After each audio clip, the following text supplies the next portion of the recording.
नमस्कार, मेरा नाम डॉक्टर तपस्या बेदी है और मैंने BBSc एंड AH कर रखी है। मुझे 5-6 साल का एक्सपीरियंस है इस फील्ड के अंदर। तो आज हम आपके सामने एक नया वीडियो लेकर आए हैं जिसमें मैं आपको एक नई बीमारी के बारे में बताऊंगी। किसान भाइयों, डेयरी वर्कर, आज जिस बीमारी के बारे में हम जानने वाले हैं, इसके बारे में जानकारी होना अत्यधिक महत्वपूर्ण है। तो बात करने से पहले इस वीडियो के बारे में जानने से पहले आप इस चैनल को सब्सक्राइब जरूर करें और अपने जो भी क्वेश्चन हैं उनको आप कमेंट में ज़रूर पूछें ताकि हम अगली वीडियो में आपके सवालों का जवाब लेकर भी हाजिर हों। तो चलिए बात करते हैं एक नई बीमारी के बारे में, जिसके बारे में हम जानते तो सब हैं, पर ज़्यादा डिटेल में, ज़्यादा विस्तार से आप लोगों को आज इस वीडियो में इस बीमारी के बारे में बताएंगे। बीमारी है टेटनस। टेटनस क्या नाम, मतलब कि क्या इस बीमारी से आप क्या समझते हैं? टेटनस जो है, इसको हम धनुष रोग भी कहते हैं। धनुष रोग या फिर लोकजा की स्थिति हो जाती है पशुओं के अंदर। आपने देखा होगा भी पशुओं में ये स्थिति में पशु खाने पीने के लायक भी नहीं रहता। लोकजा जो एक सिंपल सा वर्ड है, लोकजा, इसमें आप देख सकते हैं, समझ सकते हैं भी जो पशु का जबड़ा है वो बिल्कुल ही बंद हो जाता है। पशु खाना पीना बंद कर देता है इसके अंदर और पशु बीमार होता चला जाता है इसके अंदर। उसका इम्यूनिटी लेवल बिल्कुल ही लो हो जाता है इसके अंदर। तो किससे होती है ये बीमारी? किस चीज़ से होती है? ऐसा कौन सा बैक्टीरिया है जिससे ये बीमारी उत्पन्न होती है? और ये बैक्टीरिया कहाँ पाया जाता है? ये बैक्टीरिया हर जगह पे पाया जाता है, नोकीली चीज़ों में। ये जो बैक्टीरिया है इसका नाम है कोलोस्ट्रीडियम टिटेनाई। कोलोस्ट्रीडियम टिटेनाई जो बैक्टीरिया है ये हर जगह पर पाया जाता है। ये मिट्टी में कई वर्षों तक जीवित रहता है। तो आप सोच सकते हैं भी अगर ये बैक्टीरिया मिट्टी में पाया जाता है तो ये कहीं पे भी आपको अटैक कर सकता है और कभी भी अटैक कर सकता है। आप कभी भी इसकी चपेट में आ सकते हैं। तो इस बैक्टीरिया में ये बैक्टीरिया केवल सिर्फ पशुओं में ही नहीं, ये ह्यूमन को भी इफ़ेक्ट करता है। मनुष्य में भी इसके कई केसेस देखे गए हैं और ये इसका सावधानी ही एकमात्र ये है भी इसमें हम इंजेक्शन लगवाएं टेटनस का। तो अगर हमने इसका वैक्सीनेशन नहीं करवाया तो इसके बहुत ही बुरे परिणाम हो सकते हैं अगर किसी को ये बीमारी हो जाती है, अगर किसी को ये बैक्टीरिया अटैक कर देता है।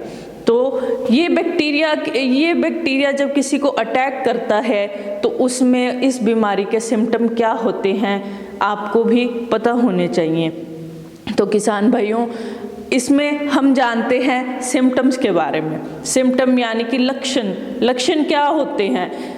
लक्षण होते हैं भी पशु जो है वो बहुत ही अकड़न, उसके शरीर में बहुत ही अकड़न आ जाती है और वो बहुत ही ज़्यादा अपने आप में मतलब अकड़ जाता है। उसकी मसल्स में खिंचाव आ जाता है, उसकी जो मांसपेशियां हैं उनमें खिंचाव आ जाता है। ये जो बैक्टीरिया है ये सीधा उसी के ऊपर इफ़ेक्ट करता है, मसल्स पे इफ़ेक्ट करता है जाके। तो उनकी जो स्थिति होती है वो धनुष के आकार की हो जाती है। पशु की जो स्थिति होती है वो धनुष के आकार की हो जाती है। और ये जो बैक्टीरिया है, ये जो बीमारी है, ये सबसे ज़्यादा घोड़ों में देखी जाती है। बाकी जानवरों में तो देखी जाती ही है, पर ये सबसे ज़्यादा इफ़ेक्ट घोड़ों को करती है। घोड़ों में ये बीमारी देखी गई है और ये बीमारी घोड़ों में इसलिए क्योंकि घोड़े का काम क्या है? घोड़े का काम सिर्फ मसल्स का है। आप देखेंगे भी घोड़ा दौड़ने के काम आता है, तो उसमें ये बीमारी सबसे ज़्यादा मसल्स को अगर इफ़ेक्ट करेगी तो घोड़ा किसी काम का नहीं रहेगा। इसलिए कभी कभी घोड़े को अगर जब ये बीमारी हो जाती है और घोड़ा बिल्कुल अकड़ सा जाता है तो उसको वुडन हॉर्स यानी कि लकड़ी का घोड़ा भी कहते हैं। तो इसमें हम लोगों ने क्या करना होता है, ये बीमारी और किस तरीके से फैलती है। ये बीमारी जब एनिमल का पार्चुरेशन होता है, जब बच्चा होता है एनिमल का, तो भी अगर नीचे साफ सफाई नहीं है, जिस जगह पे उसका प्रसव हो रहा है तो उसमें भी आप एनिमल में देख सकते हैं भी बैक्टीरिया कहीं से भी एंट्री कर सकता है, तो उससे भी एनिमल को यानी कि पशु को खतरा हो जाता है इस बीमारी से, इस बैक्टीरिया से।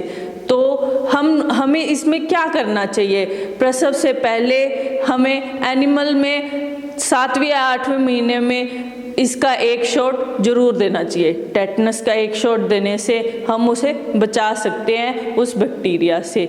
और यही नहीं, सिर्फ जो बच्चा होता है उसकी जो नेवल कॉर्ड होती है, अगर हम उसे काट रहे हैं, अगर हम उसे लाइगेट कर रहे हैं दोनों तरफ से, तो हमें उसे काटना भी, अगर हमने जो औजार इस्तेमाल किए हैं अगर उनको स्टेरिलाइज नहीं किया है यानी कि हमने उसे कीटाणु रहित नहीं किया है, तो भी वो इसकी चपेट में आ सकता है। तो इसको बचाने के लिए हमें उसको पशु को जो है वैक्सीनेशन जरूर करनी चाहिए। और इसके बाद हमें अगर पशु हमें दिखता भी है जिसको ये बीमारी हो गई है, तो इस बीमारी का क्या इलाज है। देखिए किसान भाइयों, अगर ये बीमारी हो जाती है किसी पशु में अगर ये बीमारी देखी जाती है तो उसमें इलाज तो हम करेंगे ही पशु को उस दर्द से निजात दिलाने के लिए, पर इसका कोई 100% इलाज नहीं है। क्योंकि 100% इलाज इसलिए नहीं है क्योंकि जो किसान भाई हैं, जो और कोई भी है जिनके पशुओं में ये बीमारी देखी गई है, उनको बहुत अंत तक जाके पता लगता है इस बीमारी के लक्षणों को देख के। जब पानी सिर से ऊपर हो चुका होता है तब उन्हें जाकर पता लगता है भी इसमें ये बीमारी है। अगर वो टाइम रहते ही धीरे धीरे ध्यान देने लग जाए भी पशु खा पी नहीं रहा है और बहुत ही कम मूवमेंट कर रहा है, गर्दन भी नहीं मोड़ रहा है, तो उसको धीरे धीरे समझ जाना चाहिए भी हमारे पशु में इस बीमारी के भी लक्षण हो सकते हैं। अगर वो टाइम रहते ही उसे उस बीमारी के जो एंटीडोट है वो देने लग जाए तो शायद वो पशु बच सकता है। पर जैसा मैंने पहले कहा, इसका एकमात्र तरीका यही है भी हम इस बीमारी की वैक्सीनेशन जरूर कराएं। नोकीली चीज़ों से अपने पशुओं को बचा कर रखें। जब हम कहीं बाहर घुमाने के लिए लेकर के जाते हैं पशुओं को, तो भी उनको चोट लग जाती है। गहरी चोट लगने के कारण उसके अंदर जो वायरस है उसकी भी एंट्री हो जाती है। आपको नहीं पता भी ये वायरस कहाँ कहाँ हो सकता है। तो अगर पशु को आप घुमाने के लिए लेकर के गए हैं, जैसे कि अगर उसके खुर में चोट लग गई है और खून बह रहा है, तो आपको नहीं पता शायद कि वो वायरस वहाँ से, वो बैक्टीरिया जो है वहाँ से भी उसको अटैक कर दे। तो इस चीज़ का वैक्सीनेशन शेड्यूल क्या है? इस वैक्सीनेशन शेड्यूल में ये है कि अगर आप पशु के पहली बार लगा रहे हैं वैक्सीनेशन, तो पहला शॉट लगाएं और उसको 1 महीने के बाद रिपीट करें। 1 महीने के बाद रिपीट करने के बाद आपको कुछ नहीं करना है, सिर्फ और सिर्फ 1 साल के बाद फिर उसको एनुअल डोज आपने देनी है, एनुअल शॉट देना है आपने उसको इस वैक्सीनेशन का। और साल दर साल आपको एक इंजेक्शन मात्र से आप उसको इस जो बीमारी से बचा सकते हैं। तो साथियों, आप मुझे बताइए आपको ये वीडियो कैसा लगा, और इसके बारे में अगर आपको और अधिक जानकारी चाहिए तो आप नीचे कमेंट करके मुझे पूछ सकते हैं, ताकि हम अगली वीडियो में आपके प्रश्नों का उत्तर दे सकें।